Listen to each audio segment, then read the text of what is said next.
for you. Next, from my neck of the woods, the conservative candidate for House District 21, Jeremiah Hardesty.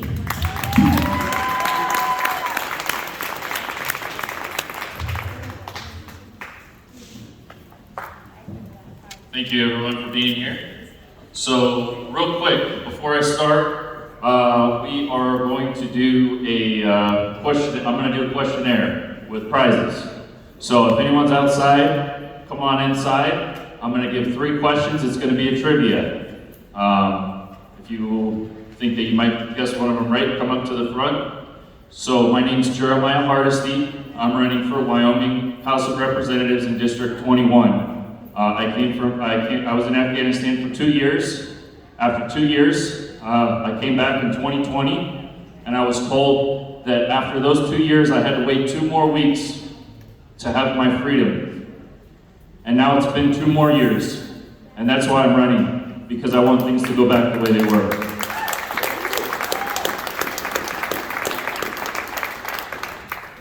All right, so my first question. What is being a conservative? Raise your hand if you don't want me to call you out. Oh, you gotta yell it. Right here, Jeremiah. Okay, what's being a conservative? Conserving freedom. Awesome. So here's your button.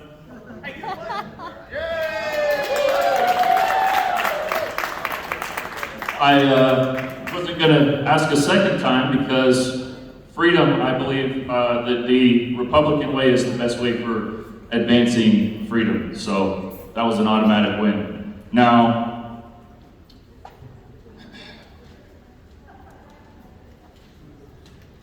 here's another definition that I have.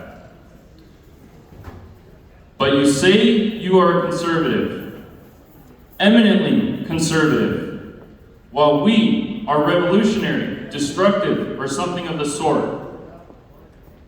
What is conservatism? Is it not adherence to the old and tried against the new and untried? We stick to, contend for, the identical old policy on the point in controversy, which was adopted by our fathers who framed the government under which we live. While you, with one accord, reject and scout and spit upon that old policy and institute, substituting something new. That speech that was quoted around 160 years ago in the Republican Party by Abraham Lincoln, my favorite president. What speech was that speech? Does anyone know?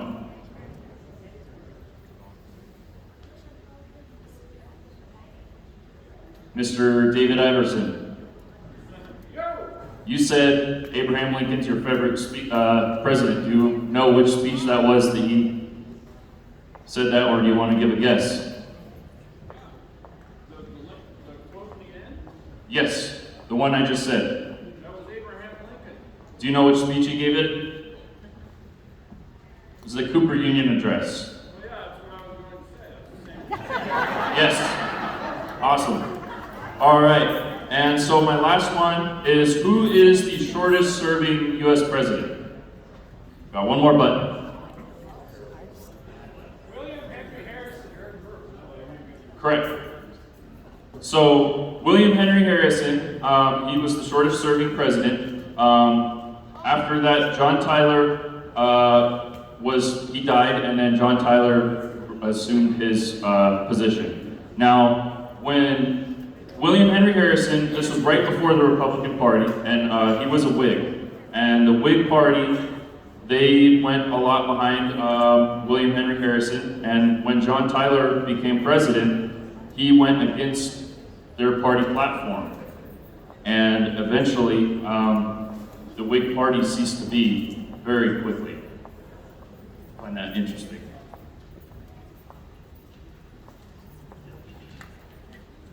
So, I'm here today talking about the red wave that is coming.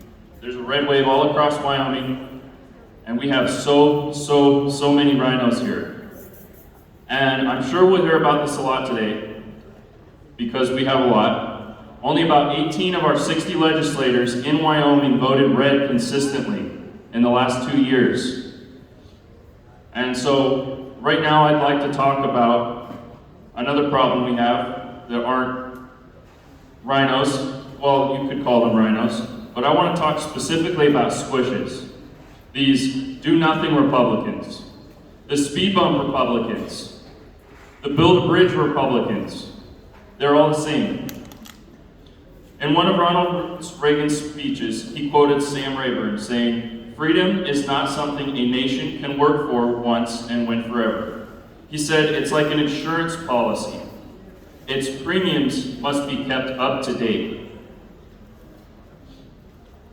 Why is it that we always just seem to be slowing down progressives? It's not that the rhinos are slowing them down, and it's not the champions for freedom. It's the Build a Bridge Republicans. They get elected, then they become champions for things like infrastructure, water, power. They build a bridge. They vote against Democrats and gain some minor victories. They don't do anything.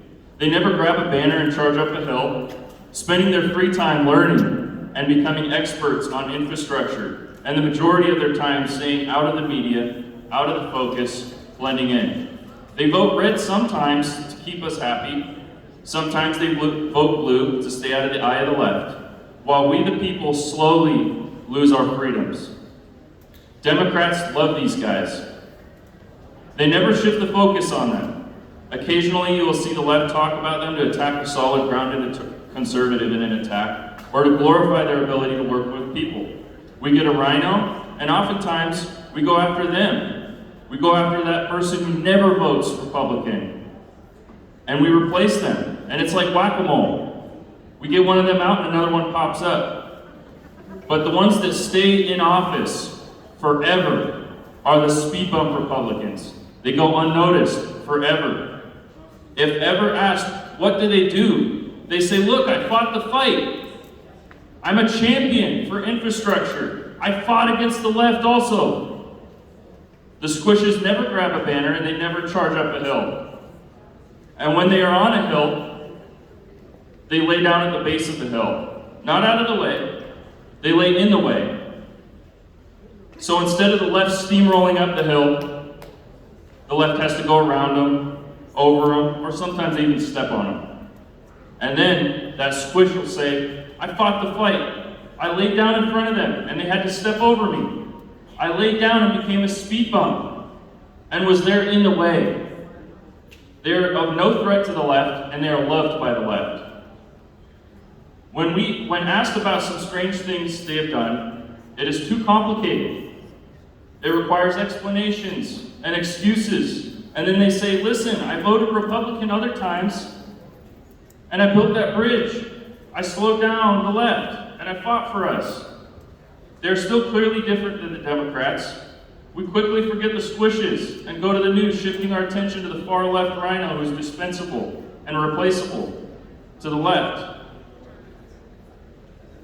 We see the champions and get angry about the squishes. We need more people sponsoring legislation, debating, speaking, and battling for our conservative freedoms.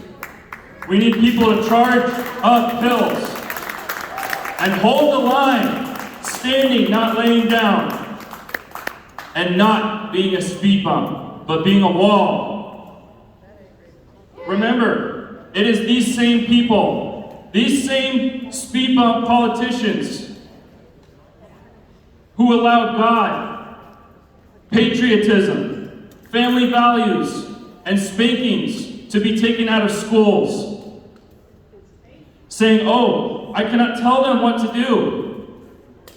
They can do what they want. It's freedom. I can only say what I can do in my own house. They're in our government, too afraid to stand for anything. And we lose our freedoms slowly, every day.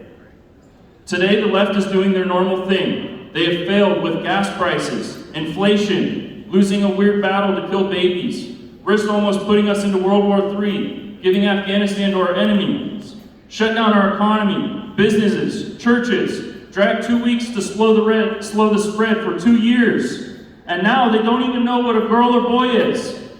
And worst of all, they've declared war on the sun. They have no great accomplishments, and so their only option is to go on the offensive and attempt to divide us, glorifying certain Republicans and shunning others, both at the federal and state. And we have so much drama because they want to pit us against each other and destroy us. We must hold true to what we believe in, focusing on our values and not the drama of what it is to be a conservative. To conserve the ideals our founding fathers held when they created our great nation, and how Wyoming best represents what those ideals are. Our timeless core principles we believe in, because this is what we are voting for. Sometimes I hear the change of argument, and I would just like to refer back to that same argument that was used even 160 years ago. We need firm Republicans, and we need to take back our state, and we need to take back our country. My name is Jeremiah Hardesty, and I am the conservative candidate running for House District 21.